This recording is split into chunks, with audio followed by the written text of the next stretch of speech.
ఎక్కడ ఆమె మౌనంపై మీనాక్షి ఆరా. Vijayashanti the fire brand. ఆమె యాక్టర్ కమ్ పొలిటీషియన్. నాడు ఎన్నో హిట్ మూవీస్ చేశారు. ఆ తర్వాత పొలిటికల్గా రాణించారు. ఎందుకో ఆమె ఈ మధ్య పెద్దగా కనిపించడం లేదు. అటు సినిమాల్లోనూ ఇటు రాజకీయాల్లోనూ ఆమె సైలెంట్ అయిపోయారు. దీంతో ఆమె రాజకీయ అడుగులు తడబడ్డాయా?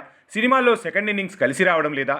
గాడ్ ఫాదర్స్ లేకపోవడంతోనే విజయశాంతి స్ట్రగుల్స్ ఫేస్ చేస్తున్నారా అన్న చర్చ జరుగుతున్న వేళ విజయశాంతి మౌనంపై కొత్త ఇన్ఛార్జ్ మీనాక్షి ఆరా తీస్తున్నారట. ఎక్కడున్నారు, ఏం చేస్తున్నారు, ఎందుకు మౌనంగా ఉన్నారు, అసలు ఏం జరిగింది, ఇలా ప్రతి విషయాన్ని కూపీలాగుతున్నారట. రాములమ్మతో భేటీకి సిద్ధమవుతున్నారనే టాక్ గాంధీ భవన్లో చక్కెర్లు కొడుతోంది. ఒకప్పుడు వెండితెరపై ఓ వెలుగు వెలిగి ఆ తర్వాత తెలంగాణ పొలిటికల్ స్క్రీన్పై తన మార్కు చూపిన నాయకురాలు విజయశాంతి. తెలంగాణ ఉద్యమంలోనూ ఆమెది కీ రోల్. తల్లి తెలంగాణ పేరుతో సొంతంగా పార్టీ పెట్టి ఆ తర్వాత కేసీఆర్ ఆహ్వానంతో దాన్ని అప్పటి టీఆర్ఎస్లో విలీనం చేశారు. కారు పార్టీ నుంచి ఎంపీగా గెలిచి పార్లమెంట్లోనూ తెలంగాణ వాణిని గట్టిగా వినిపించారు విజయశాంతి.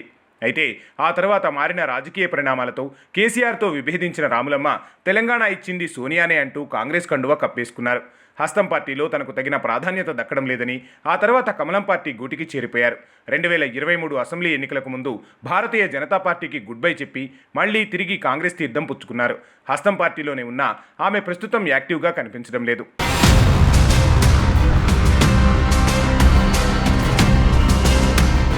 దీంతో రాములమ్మ ఎక్కడా అంటూ కొత్త ఇన్ఛార్జ్ మీనాక్షి నటరాజన్ దృష్టి సారించారట. కాంగ్రెస్ అధికారంలో ఉన్న పార్టీ కార్యక్రమాలకు మాత్రం రాములమ్మ దూరంగా ఉంటున్నారు.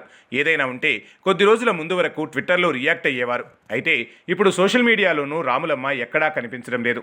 తెలంగాణ రాజకీయం రగిలిపోతున్నా, అధికార విపక్షాల మధ్య మాటల యుద్ధం నడుస్తున్నా రాములమ్మ మాత్రం రియాక్ట్ కావడం లేదు. నిజానికి పార్టీ అధికారంలో ఉన్నప్పుడు నేతలు ఎవరైనా సరే యాక్టివ్గా ఉంటారు. అయితే విజయశాంతి మాత్రం పార్టీ పవర్లోకి వచ్చాక సైలెంట్ అయిపోవడం తెలంగాణ పొలిటికల్ సర్కిల్స్లో ఇంట్రెస్టింగ్గా మారింది. ఆమెను పార్టీ పిలవడం లేదా, లేదంటే పార్టీ నేతల వైఖరి నచ్చక ఆమెనే దూరంగా ఉంటున్నారా అనే చర్చ నడుస్తోంది. ఎన్నికల టైంలో విజయశాంతి సేవలు వినియోగించుకున్న కాంగ్రెస్ నేతలు ఆ తర్వాత ఆమెను పట్టించుకోవడం మానేశారని, దీంతో రాములమ్మ కూడా సైలెంట్ అయ్యారనే చర్చ జరుగుతోంది. అయితే మళ్లీ ఆమె పేరు గాంధీ భవన్లో ఇప్పుడు రీసౌండ్ ఇస్తోంది. తెలంగాణ కాంగ్రెస్ పార్టీ వ్యవహారాల ఇన్ఛార్జిగా బాధ్యతలు చేపట్టిన మీనాక్షి నటరాజన్ తన మార్పు నిర్ణయాలతో దూసుకుపోతున్నారు. పార్టీలో ఏం జరుగుతోంది, ఎవరి పనితీరు ఏంటనే దానిపై వరుస సమీక్షలు, సమావేశాలు నిర్వహిస్తున్నారు. అయితే రాములమ్మ గురించి కూడా మీనాక్షి ఆరా తీశారట. విజయశాంతి పార్టీకి ఎందుకు దూరంగా ఉంటున్నారు, ఎందుకు ఆమె పార్టీ కార్యక్రమాల్లో పార్టిసిపేట్ చేయడం లేదని పార్టీ నేతలను ప్రత్యేకంగా అడిగి తెలుసుకున్నారని తెలుస్తోంది. విజయశాంతి లాంటి సీనియర్ లీడర్స్ని పార్టీ సరిగా ఉపయోగించుకోవడం లేదన్న ఫీడ్బ్యాక్ వచ్చిందట.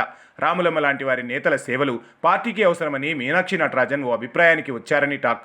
ప్రభుత్వం అమలు చేస్తున్న పథకాలకు ప్రచారం కల్పించడం, ప్రతిపక్షాల విమర్శలకు కౌంటర్స్ వేయడం లాంటివి విజయశాంతి లాంటి వాళ్లు సమర్థవంతంగా చేయగలరని మీనాక్షి భావిస్తున్నారట. దీంతో మళ్లీ పార్టీకి విజయశాంతిని దగ్గర చేసే చర్యలపై దృష్టి సారించారనే చర్చ గాంధీ భవన్లో జోరందుకుంది. అసలు విజయశాంతి ఎక్కడున్నారని ఆరా తీసిన మీనాక్షి ఆమె ఎక్కడున్నా సరే టచ్లోకి వెళ్లాలని ఓ పార్టీ నేతను ఆదేశించినట్లు సమాచారం.